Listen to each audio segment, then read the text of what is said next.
I do know we have a fun, exciting guest coming up. Yeah. We have her on Zoom. Her name is Amy Summers. She is an entrepreneur, a speaker, and a best-selling author. Hi, Amy. How are you doing? Amy.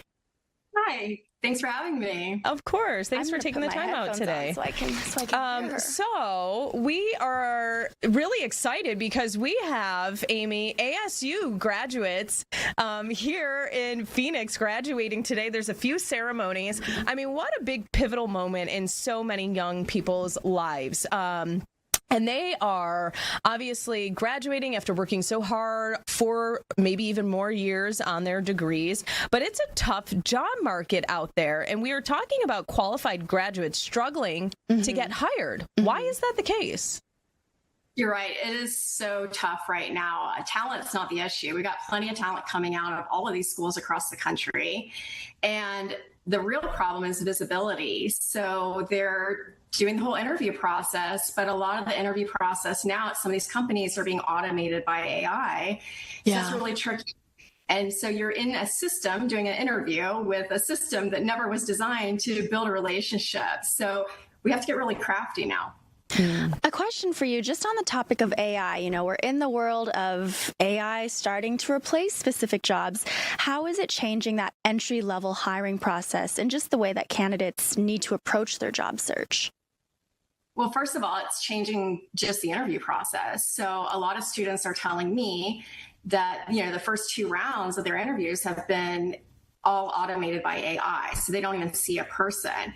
Now, here's something that an employer should really be thinking about. These students are also telling me that they figured it out. So maybe they didn't make it through the first round of the AI interview, but now they know what questions and how they have to answer it. And they're using AI to figure out how to answer it. So by the time they get to the 3rd round with a real human being, my question to employers are, who are you really hiring? How do you know who you're hiring? You just figured out, you're hiring somebody who figured out the puzzle. So I'm not sure what the ramifications are of this over time, but if we're doing it to be efficient, we may end up with somebody that's not really a good fit for our team. So what is the best advice you give a graduate on how to land that first job? I'm just going back to kind of my experience and, you know, what I heard, and it was, you know, build those relationships, right? Whether it be on that internship or the job that you worked, and stay in contact with those people, communicate often. Is that still the case? Is that helping recent graduates land that potential first job? Well, I think it's a new era, right? It's different from when you were looking for a job. It's way different from when I was looking for a job. When I was looking for a job, we had thank you notes in our bag and we would put it in the mailbox immediately after we left. And that's how we got people's attention. But today, you know, it's not red tape. It's digital screens that they're trying to get past. You know, you're not trying to get through the secretary and calling and following up. You're trying to get around all these digital screens. So I think one thing is that graduates need to get more creative. They can't be doing what everybody else is doing. So they have to get online, on social. Who's the founder of the company? Who works there? Start connecting with those people online. Be visible online. Even if you don't have a direct line by phone into the office, you can get their attention if you start liking what they're writing about, commenting on their posts. They will see you. Okay, so Amy, would you say that's some of the best ways a candidate can stand out immediately? You know, for those of them outside who want to surpass that AI, how can a student just graduated stand out essentially, besides the fact of, you know, finding those people online, friending them? What are some other tips you could give out to that next generation? Other things that you really have to start using your own network. And so we kind of look at networking like a transaction these days, but I would challenge you to look at it more like a relationship. So who do your parents know? Where do your parents' friends work? You know, start there. Start building with people that you already know. Let people know that you're looking for a job, that you're very interested in meeting anyone, even if they don't have a job opportunity available. You know, this is old school, you know, networking, and that's just building relationships. So you never know who you're going to run into. I mean, you might be surprised, you know, Uncle, you know, John might, you know, be friends with the head of a big company that you didn't realize. So start asking questions, start with your family and work out. Yeah, start there with the connections you might have and know through others. So let's talk about the logistical aspect of it, because I'm sure that has changed also given technology and AI. How are recent graduates these days submitting a resume? And not only that, how do you make that resume stand out?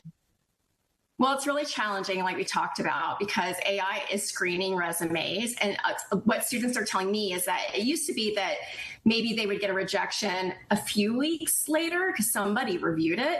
But now they're getting rejections immediately, like within 24 hours. So that means that it's just going through a machine. If it's not hitting all the words that need to be on it, it's getting spit back and they're being rejected like immediately. So it's very, discouraging for students. Do you know why would that be the case? Are there specific keywords that AI is looking for that what if a candidate maybe does match, that job description that they're applying for, but somehow AI spits that resume, back out? That's exactly what's happening, which is why a lot of even colleges are teaching students how to write a resume so it can get past the AI filter first. Oh. I mean, that's drastically different from what we learned, which was trying to show our personality. Personality may or may not matter if a human's not actually looking at it. Used to, you could write a real creative cover letter and get someone's attention.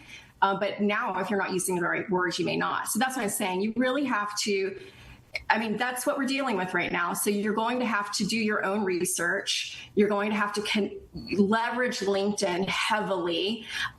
These professionals are using LinkedIn a lot more than they used to, which is great.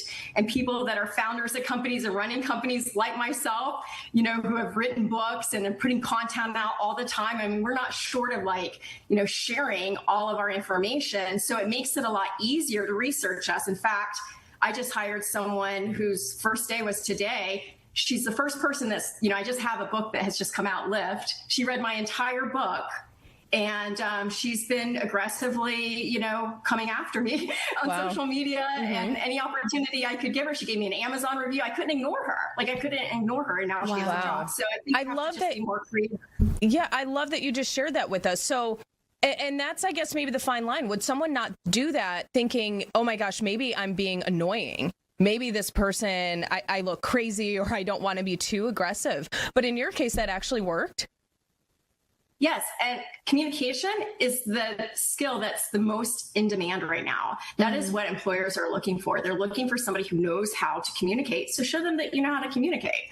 It's the most lacking skill, but it's the most in demand. So the person that, is the most responsive is the one that's going to be immediately noticed, not the perfectionist at this point. We're looking for people that, get our attention. Anyone can write into an AI chatbot and generate an answer. So I think that one person who's going out of their way to make an impression, is important. That's pretty cool. So we wish her the best and hope she has a lot of success with you. That's kind of exciting. So what you're talking about actually worked. That was a really cool example. Well, tell us about your book. We have about a minute and a half left. Like you mentioned, it's called Lift, 10 Mentorship Touchpoints to Empower Your Team and Accelerate Your Career. Give us just a snapshot. What's in it, where we can find it. Yeah, Lift is all about elevating people that you work with and helping them succeed. And as you help them succeed, you will also rise. So it's really about the importance of relationships. So a lot of what we're talking about right now. So I think it's very applicable to anybody just, starting out in their career, but also for employers that are trying to navigate this, new environment of AI and disconnection. It's just about bringing it back to relationships and building those relationships and how to do it in easy ways to do it every day. Yeah. And that's amazing because maybe anyone can be a boss, but being a mediocre, a good boss and a great boss are very different things. So, all right. So folks can check that out. Where can we get your book? So if you go to lifttolead.com, all the links are there. Of course, you can get it on Amazon and anywhere where you can buy books online, or Audible if you don't have time to read. Oh, fun. Oh. Lifttolead.com. Yes. Okay, that's nice. We like audiobooks. Yes. Some of us have long drives into work in the morning, so that's nice. All right, Amy, it's